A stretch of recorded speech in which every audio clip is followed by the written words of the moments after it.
আজ রবিবার। ছুটির দিন সকাল সকাল ঘুম থেকে উঠে ফ্রেশ হয়ে চায়ের কাপ হাতে যেই না নিউজ পেপারটা নিয়ে সবে মাত্র একটু নাড়া চাড়া করতে যাব, অমনি দেখি ট্রিং ট্রিং করে পকেটে রাখা মোবাইলটা হঠাৎই বেজে উঠল। এই সাত সকালে আবার কে ফোন করল রে ভাই? ধুত্তর, ভাল্লাগে না আর। সকাল বেলা উঠে যে একটু খবরের কাগজটা দেখব তারও আর জন্যেই দেখছি যত সব আজেবাজে লোকজন। এই সাত সকালে উঠে কোনো কাজ কম্ম কিচ্ছু নেই, ফোন করে শুধু লোককে বিরক্ত করছে গি। খানিকটা রেগে গিয়েই ফোনটা হাতে নিয়ে আননোন নম্বর দেখে ফোনটা তুলে ঝাঙিয়ে উঠে বললাম, হ্যালো। একে কে মশাই আপনি? এই সাত সকালে ফোন করে অযথা বিরক্ত করছেন? Hello, good morning sir, am I speaking to Pranjal? Me, Pranjal Bagchi. অপর প্রান্ত ততোদিকশান্তভাবে জবাব দিল, ইয়েস স্পিকিং। Whose this?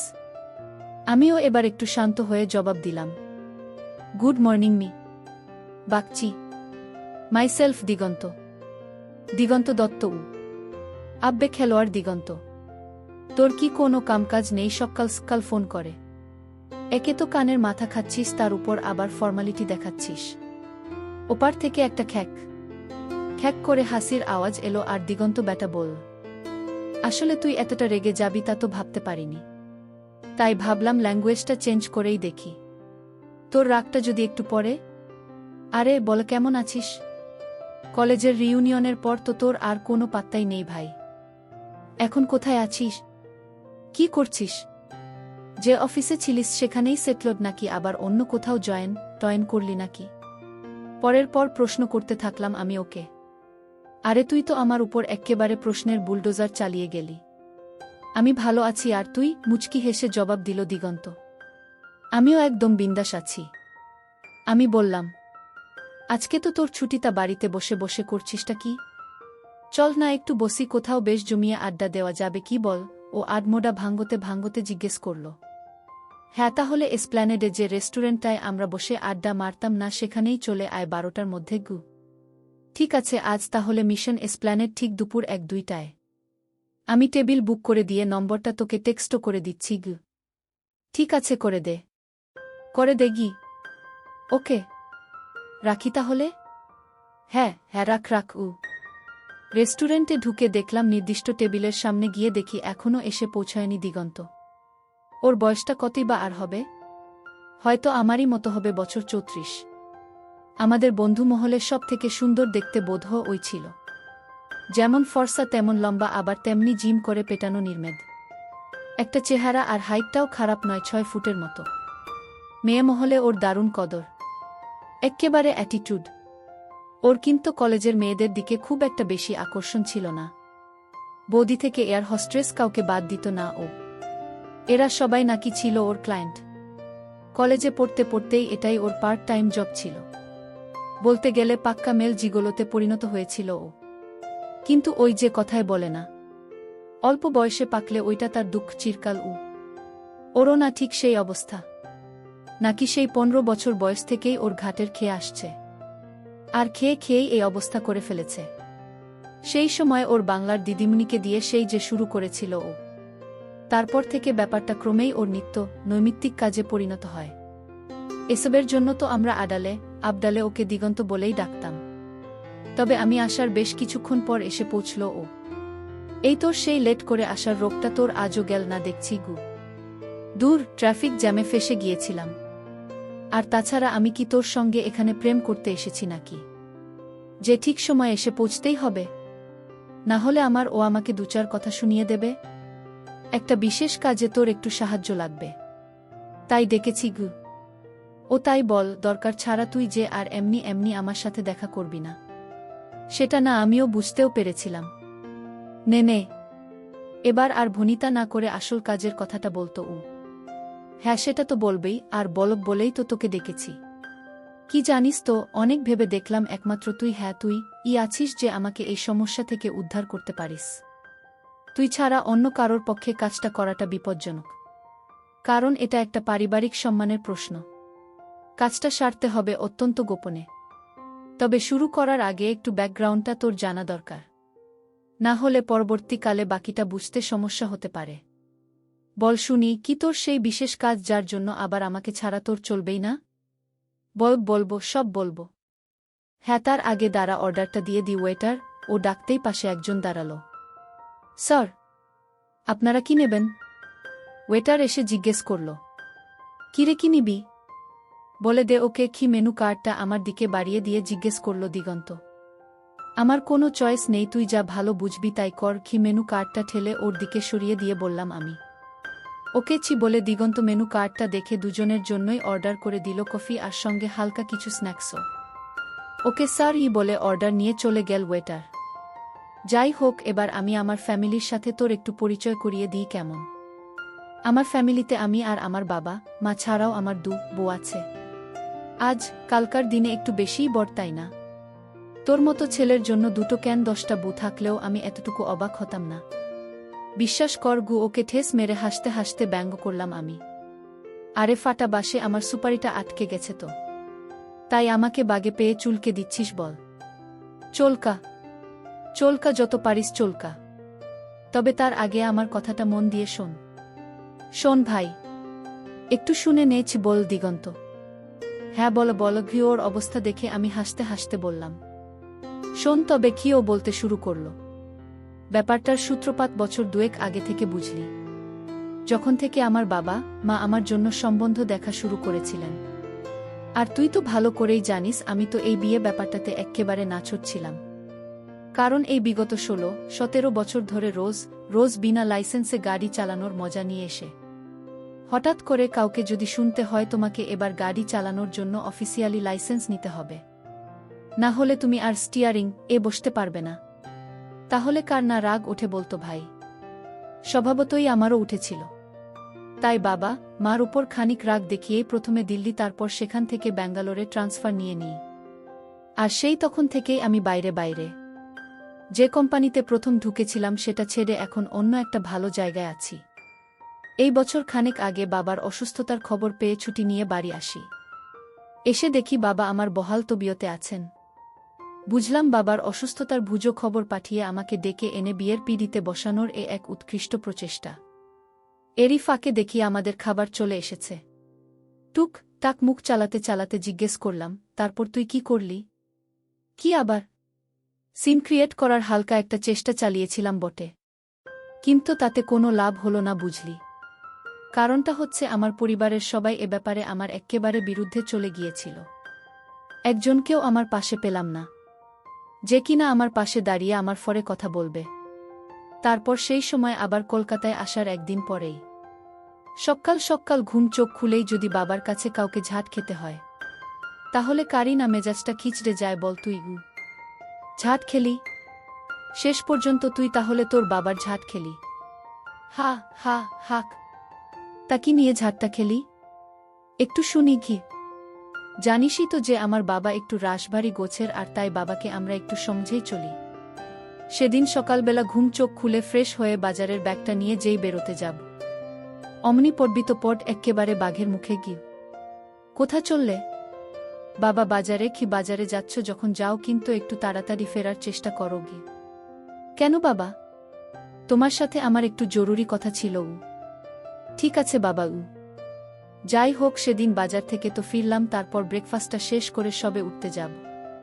এই সময় বাবা হঠাৎ বলে উঠলেন, বসো, তোমার সাথে কথা আছে। কি কথা বাবা? শোনো তবে, বাউন্ডুলেপনা ছেড়ে তোমাকে এবারে সেটল করতেই হবে, আর সেটা করতে হবে এবছরেই। সেজন্যই আজ বিকেলে তোমার জন্য আমরা মেয়ে দেখতে যাচ্ছি। পছন্দ হলে আজই সব কিছু ফাইনাল করে তবেই ফিরব। আর তাই তোমাকেও যেতে হবে আমাদের সঙ্গে গিয়ে। আমি তো আকাশ থেকে পড়লাম, মানে আমার কি ইচ্ছে বা অনিচ্ছের কোনো দাম নেই না তোমাদের কাছে? বললামই তো আমার একটু সময় চাই এটা নিয়ে ভাবনা চিন্তা করার জন্য। ওহ সরি, ওই সময়টুকুই যা এই মুহূর্তে দেওয়া যাচ্ছে না তোমাকে। আমাদেরও তো বয়স হয়েছে নাকি? আর বিশ্বাসটা তো নতুন কিছু নয়, অনেক দিন ধরেই চলছে। বিগত বেশ কয়েক বছর যাবৎ এটা নিয়ে তুমি আমাদের ঝুলিয়ে যাচ্ছ। আজ যাব কাল যাব করে অনেক টালবাহানা করেছ। আর নয়, এর মধ্যেই তুমি আমাদের অনেক মুখ পুড়িয়েছ বাবা। অনেকটা সময় তোমাকে দেওয়া হয়েছে, আর নয় আমরা সবাই যাচ্ছি। তাই আজ তোমাকেও যেতে হবে ব্যাসকে। ঠিক আছে। সেদিন দুপুর ৩টে বাজতে না বাজতেই দেখি আমার কাকু, কাকিমা, আমার পিসি, ছোট মামা, ছোট মামি, আমার মাসি, মেসোরাও এসে গেছেন। আর সঙ্গে লেজুর হয়ে আমার মামাতো ভাই দুটোও এসেছে। তাদের সাথে গোদের উপর ২০ ফোঁড়া আমার খুঁড়তুতো বোনটাও এসে হাজির। বা তোকেও আবার হুমকি শুনতে হয় না কি? আমি ইয়ার্কি মেরে বললাম। বলছি না। ঠাট্টা করবি পরে শোন না আগে গি। হ্যাঁ বলো উ। আজই মেয়ে দেখতে যেতে হবে শুনেই না আমার পা থেকে মাথা পর্যন্ত পুরো আগুন জ্বলে গেল। আচ্ছা বলতো, আমার এই সুদীর্ঘ এত বছরের স্বাধীনতাটা হঠাৎই যদি বউ নামক কোনো একজনের দুপায়ের ফাঁকে সারা জীবনের জন্য বন্দী হয়ে পড়ে তখন কারই বা ভালো লাগে? তাই খানিক অনিচ্ছাবশতই সেদিন বাবা, মা আর পরিবারের অন্যান্যদের সঙ্গী হয়ে ফুল ব্যাটালিয়ন নিয়ে গেলাম মেয়ে দেখতে তাদের বাড়িতে। কলিং বেল বাজাতেই ৩০-এর যুবতী সুন্দরী এক ভদ্রমহিলা ভেতর থেকে দরজা খুলে হাসি মুখে আমাদের সব্বাইকে এক উষ্ণ অভ্যর্থনা জানালেন। আরে আসুন আসুন, কি সৌভাগ্য আমার। পরিমল বাবুর সাথে আমার ফোনে কথা হয়েছিল আগেই গি। নমস্কার, আমি পরিমল দত্তগু বাবা বললেন। নমস্কার, আমি মীনাক্ষী সরকার উ। আসুন আসুন, আপনারা আসুন সবাই আমার সাথে গু। বলতে বলতে উনি আমাদের সবাইকে ড্রয়িং রুমে নিয়ে এলেন। বসুন সবাই এখানে। আসলে ছোট বাড়ি তো বুঝতেই পারছেন গু। বাড়ি ছোট তো কি হয়েছে, বাহত কি সুন্দর, বেশ সাজানো গোছানো, আমার তো দেখে বেশ পছন্দই হয়েছে খু। আমার মা বললেন, বাড়িটা সত্যিই বেশ সাজানো গোছানো বুঝলি। আমার বাবা ওনার সঙ্গে আমার পরিবারের সকলকে আলাপ করিয়ে দিলেন। আচ্ছা আপনারা একটু বসুন, বুঝলেন, আমি আবার ওদিকটা একটু দেখে আসি। আসলে আমি একা মানুষ তো, বুঝতেই পারছেন, সব কিছু আমাকে একা হাতেই সামলাতে হয়। ওদের বাবা থাকলে তো আর কোনো অসুবিধেই ছিল না। ৩ বছর আগে উনি আচমকা চলে যেতেই সব দায়িত্ব এসে পড়ল আমার ঘাড়ে। তবে হ্যাঁ, যদিও মেয়েরা আমার খুবই ভালো, খুব বাধ্য বটে। আমার সুখ সুবিধের উপর সর্বদা বেশ করা নজর ওদের। তবুও আমি তো মা, ওদের জন্য চিন্তা তো একটা হয়েই, তাই না? একটু বসুন আপনারা, আমি এক্ষুনি আসছি কি বলেই উনি ভেতরে চলে গেলেন। ওদের বাড়িতে ঢুকেই না আমার মনের মধ্যে কেন জানি না একটা চাপা টেনশন হচ্ছিল।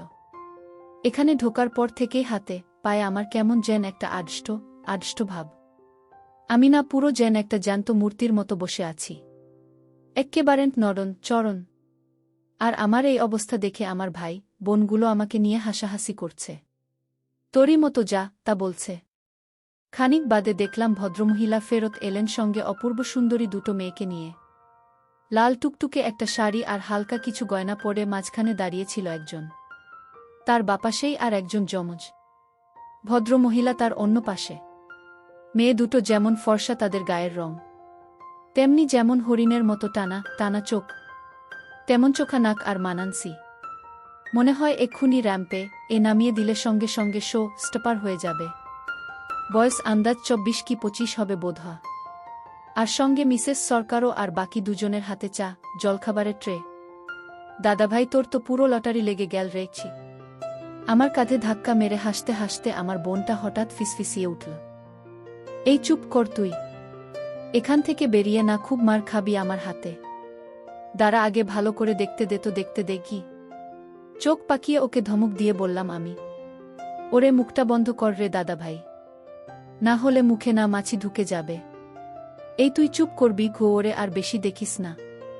বেশি দেখলে না চোখ খারাপ হয়ে যাবে রেগি। চুপ চুপ, একদম চুপ ঘো, ওরে শুভ দৃষ্টিটার জন্য তো কিছু বাঁচিয়ে রাখবো। আমি ওদের দিকে তাকিয়ে অল্প অল্প হাসতে হাসতে সবার অলখে কাকন মানে আমার বোনের থাইতে একটা হালকা চাপড় মেরে বললাম, তুই আপাতত একটু চুপ কর প্লিজ, তোকে আমি পরে দেখছি গু। এদিকে ওনারা হাসি মুখে ট্রেগুলো আমাদের সামনের সেন্টার টেবিলটায় নামিয়ে রেখে বললেন, নিন আপনারা একটু। যত সামান্য আয়োজন আর কি। এই আমার বড় মেয়ে তিনা, আর ও হলো আমার ছোট মেয়ে তিশা। তিনা মা আমার। ট্রেটা টেবিলে নামিয়ে রেখে গুরুজনদের সবাইকে প্রণাম করো। হ্যাঁ মা, ত্রিনা মুখে একটা মিষ্টি হাসি নিয়ে বড়দের সকলকে নমস্কার করে বলল। প্রথমে ও আমার বাবাকে দিয়ে শুরু করল, তারপর একে একে সকল গুরুজনকে। বাবা বললেন, বেশ ভালো সংস্কার দেখছি আপনার মেয়ের।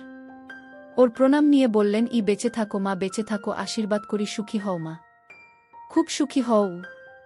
বুঝতেই তো পারছেন, মাথার উপর তো ওদের বাবা নেই, সবকিছু আমাকে একা হাতেই সামলাতে হয়। হ্যাঁ, আমার মেয়েরা আমার যথেষ্ট খেয়াল রাখে, ওদের বাবার মৃত্যুটাকে আমাকে ভুলিয়ে রাখার চেষ্টা করে আপ্রাণ। ওদের কাজ, কেরিয়ার সামলেও সবসময় ওরা দুই বোনেই যতটা সম্ভব সাহায্য করে আমাকে। কি বললেন মীনাক্ষী সরকার, আমার হবু শাশুড়ি। মেয়েটাকে দেখে না আমি আর পছন্দ না করে থাকতেই পারলাম না। এদিকে আমার তরফ থেকে গ্রিন সিগন্যাল পেয়ে আমাদের গুরুজনেরা আমাদের বিয়ের কথাটা পাকা করে ফেললেন। যথাসময়ে আমাদের বিয়ের দিনটাও ঠিক হয়ে গেল, সামনের অগ্রহায়ণের 15 তারিখ। হাতে বেশি সময় নেই, তাই বিয়ের জন্য আবার দিন 20 ছুটি নিয়ে এসে জোরদার শপিং করতে শুরু করলাম। আমার বাড়ির লোকেরা ওদের নিজেদের মতো করে শপিং করতে লাগল। আর এদিকে আমরা, মানে আমি, টিনা, মীনাক্ষী দেবী আর টিনার যমজ বোন তিশা। তিশার লুকস, গায়ের রং ও ফিগার যেন দ্বিতীয় টিনা, তবে দুবোনের মধ্যে পার্থক্য একটাই, টিনা একটু মুখচোরা টাইপের, কিন্তু তিশা আর মীনাক্ষী দেবী যেমন খোলামেলা আড্ডাবাজ, তেমন হুল্লোড়বাজ, তেমনি আবার হুজুগেও বটে।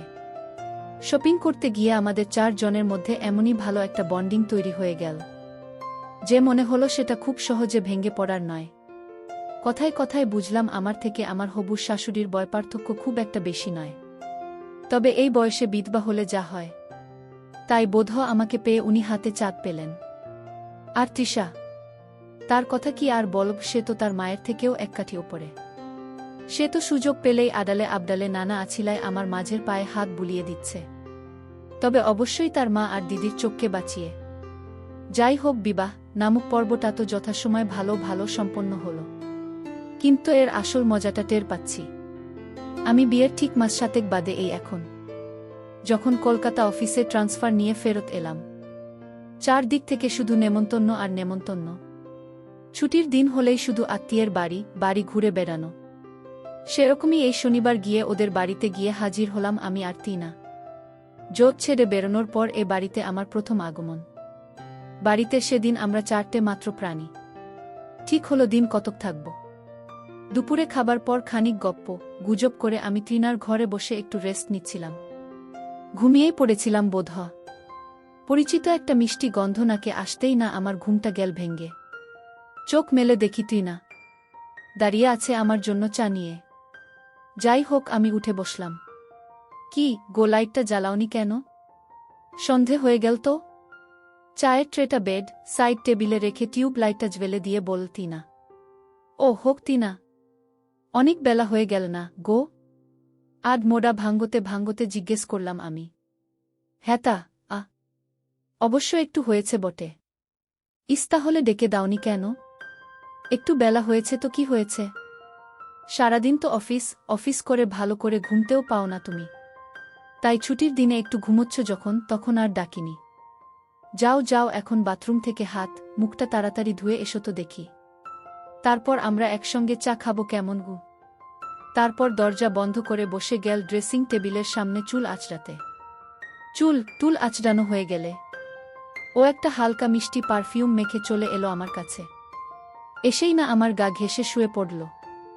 জানু, বারান্দার দিকের জানলাটা কি খোলা থাকবে নাকি দিয়ে দেব? বেশ তো ফুরফুরে একটা হাওয়া দিচ্ছে, ওটা বরং খোলাই থাক বুঝলে গু। আচ্ছা, তাহলে যদি লাইটটা অন্তত নিভিয়ে দিই তাহলে কি তোমার খুব একটা অসুবিধে হবে? ঠিক আছে বর, লাইটটা যদি চাও তাহলে আপাতত তুমি নিভিয়ে দিতেই পারো, কিন্তু এই নাইট ল্যাম্পটা জ্বালা থাক, কি বলো? আমি জবাব দিলাম। যেমন কথা তেমন কাজ। বিছানায় চা খেতে খেতে এই কি হচ্ছেটা? কি হচ্ছে মানে? আমি আমার বউকে আদিক্ষেতা তো আদিক্ষেতা। যাও তো